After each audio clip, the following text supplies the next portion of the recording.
নমস্কার, জয় গুরু বান্তারা বান্তারা। আমি জয়ন্ত শাস্ত্রী বলছি। আজকে একটা দারুণ দারুণ উপহার আপনাদের সামনে নিয়ে এসেছি। আগামী দিন কোজাগরী লক্ষ্মী পুজো। এই লক্ষ্মী পুজোতে আপনারা ছোট্ট একটা কর্ম করুন। কোনো গোটা বছর আপনার অর্থাভাব হবে না, কোনোভাবে হতে পারে না। কর্মটা খুব সহজ পদ্ধতি। এতে কয়েকটা জিনিস আপনাকে জোগাড় করতে হবে। একটা হচ্ছে পদ্ম ফুল, একটা 5 টাকার কয়েন, একটা হলদে স্কোয়ার এরকম স্কোয়ার কাগজ, একটা সুপরি, একটা লাল কালির পেন এবং ঘি সিঁদুর। এইটা নিয়ে আপনাকে বসতে হবে। কিভাবে কি কর্ম করবেন সেটা হচ্ছে, প্রথমে ঘিটা সিঁদুর দিয়ে গুলে নেবেন। গুলে নেওয়ার পরে আর একটা 5 টাকার কয়েন, সেই 5 টাকার কয়েনে ঘি দিয়ে সিঁদুর দিয়ে গুলেছেন, এইটা এপিট ওপিট ভালো করে সিঁদুর দিয়ে লেপে দেবেন। দেওয়ার পরে আপনারা যে পদ্মটা নেওয়ার কথা বলেছি, সেই পদ্মটা নিয়ে পাপড়িটা আস্তে আস্তে ছাড়াবেন। ছাড়ানোর পরে সেই পদ্মের প্রতিটা পাপড়িতে একটা করে সিঁদুরের অনামিকা দ্বারা একটা করে টিপ দেবেন। এবং সেই টিপ দেওয়ার পরে আপনি যে হলদে কাগজটা নিয়েছেন, এতে উপরে আপনি লিখুন সিং সিং সিং সিং 8 বার লিখুন।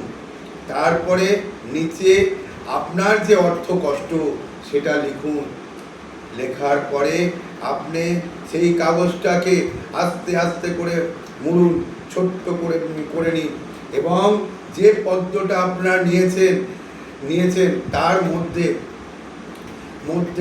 ওই যে কাগজটা আপনি যে লিখলেন লাল কালি দিয়ে, সেই কাগজটাকে আস্তে আস্তে ভাঁজ করুন। করে ওই পদ্মের মধ্যিখানে ওই কাগজটাকে মুড়ে ছোট্ট করে মুড়ে ওর মধ্যে রেখে দিন। 5 টাকার কয়েনটাকে রাখুন এবং ছোট্ট সুপরিটাকে ওর মধ্যে রাখুন। রাখার পরে আস্তে আস্তে পদ্মটাকে ভাঁজ করুন। ভাঁজ করা আস্তে আস্তে পদ্মটাকে পাপড়িটাকে আবার খুলে গুটিয়ে দিন। গুটিয়ে দেওয়ার পরে এইটা আপনি মায়ের চরণে অর্পণ করুন।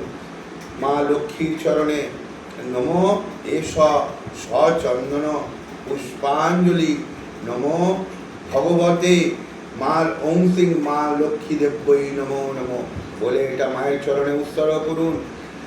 এবং দীপ হচ্ছে ঘিয়ের প্রদীপ জ্বালাবেন এবং দিয়ে আরাধনা করে আপনি পূর্ণিমার চলাকালীন সন্ধ্যেবেলায় আরাধনা করলেন।